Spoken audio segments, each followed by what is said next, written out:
चीन भारत से ही नहीं पूरी दुनिया के देशों से अर्थपूर्ण व्यवहार नहीं करेगा। चीन के मॉडल, चीन की मौजूदा ताकत वैश्विक बाजार में सभी देशों से अलग है। यह शक्ति मिली है, यह मॉडल तैयार हुआ है उनके कठोर नियमों से, उत्तम दर्जे की कार्यपद्धति के परिणामों से। उनके सामने हमारे देश का मॉडल क्या है? कृषि और उद्योगों की स्थिति मजबूत होने के बाद भी देश को शक्ति क्यों नहीं मिल पा रही है?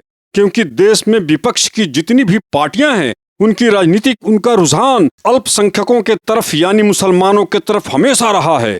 आप देश के कोई भी विपक्ष पार्टी को उठा लें, मुख्य राष्ट्रीय पार्टी कांग्रेस, आरजेडी लालू यादव की पार्टी, सपा मुलायम सिंह यादव की पार्टी जो अखिलेश यादव हैं, बसपा मायावती, तृणमूल ममता बनर्जी, झाड़ू अरविंद केजरीवाल, तमाम विपक्ष की नीति मुस्लिम कार्ड खेलो मॉडल पर टिका हुआ है। अब ऐसे मॉडल पर बेरोजगारी, गरीबी और भुखमरी कैसे दूर होगी? सोचिए। दूसरी तरफ जब चीन जैसा दुश्मन देश, शक्तिशाली देश हमारा पड़ोसी हो। तमिलनाडु के मुख्यमंत्री श्री M.K. स्टालिन के बेटे उदयनिधि स्टालिन बोले कि सनातन धर्म एक बीमारी है। हाल में ही ये कहा है। जिनकी माता दुर्गा स्टालिन जी स्वयं कृष्ण भक्त है, यह मंदिर में कुछ दिन पहले सोने का मुकुट दान किया है। अब ये बताइए कि कितनी बड़ी बीमारी इसके घर में है। स्वयं कितनी बड़ी बीमारी है जिसका नाम भी उदयनिधि है। इस किस्म के लोगों की राजनीति से देश को क्या लाभ मिलेगा, तनिक सोचिए। इसके दादा भी पूर्व मुख्यमंत्री थे, वह भी कई बार वोट बैंक के लिए ऐसे बयान दे चुके थे। वही कांग्रेस अध्यक्ष मल्लिकार्जुन खड़गे के बेटे और कर्नाटक सरकार में मंत्री प्रियांक खड़गे का बयान यह बता रहा है कि हाँ, आप हिंदू लोग बीमारी ही हैं।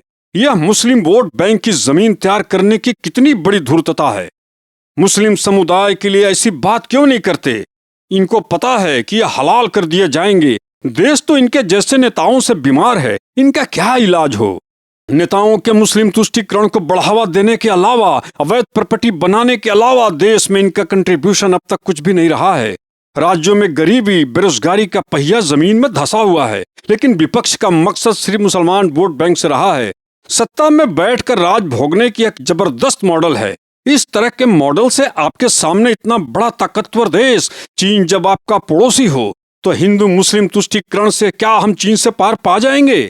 आज एक्सपोर्ट देश की ताकत है। एक्सपोर्ट यानी निर्यात करने की क्षमता जिस देश के पास होगी, वही देश शक्तिशाली होगा, समृद्ध होगा और उन्नत होगा और सुरक्षित भी।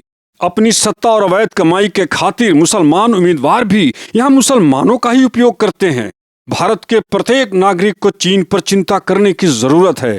चीन की आबादी ने चीन को ताकत दी है, भारत की आबादी ने नेताओं को ऐशोआराम करने की ताकत दी है। देश की राजधानी है दिल्ली। अब जरा सोचिए, अरविंद केजरीवाल के 10 बरस हो जाएंगे, इनकी उपलब्धि सिर्फ जुबान है। देश में 1000 पार्टियों वाला गठबंधन का खेल खत्म करना होगा। चुनाव पर अरबों खरबों का खर्च पार्टियों पर होता है, बदले में मिलता क्या है देश को?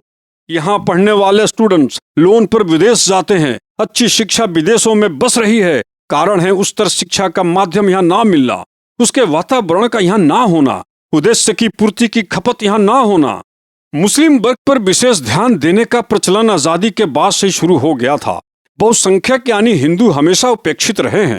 क्या ऐसा ही बहुसंख्यक कहलाने वाले यानी हिंदू धन दौलत से परिपूर्ण है, पूरी तरह संपन्न है? बेकारी, बेरोजगारी, गरीबी, मजदूरी हिंदुओं के पास है ही नहीं, सब जमींदार हैं। क्या सिर्फ मुसलमान आजादी के बाद से उपेक्षित हुए हैं?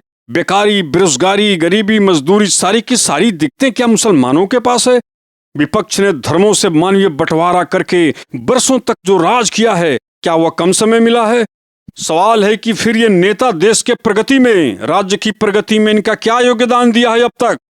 देश मुड़कर देखता क्यों नहीं? जिस तरह मुस्लिम आबादी बढ़ी है, उस पर रोक लगाने के लिए कोई क्यों नहीं बात करता?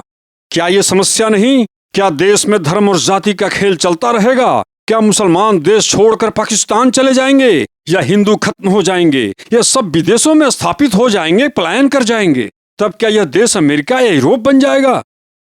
जब ऐसा कुछ नहीं होना है, तो देश की मुफ्त योजनाएं प्रगति के उस शिखर पर ले जाएगा? चीन से आज हम 50 गुना कमजोर हैं, तो सिर्फ वोट बैंक की विपक्ष की इस तरह के निकम्मे रवैये से, या राजनीतिक दिवालियापन कहिए। दुनिया में प्रत्येक देश आज अपना विकास चौतरफा देखना चाहते हैं।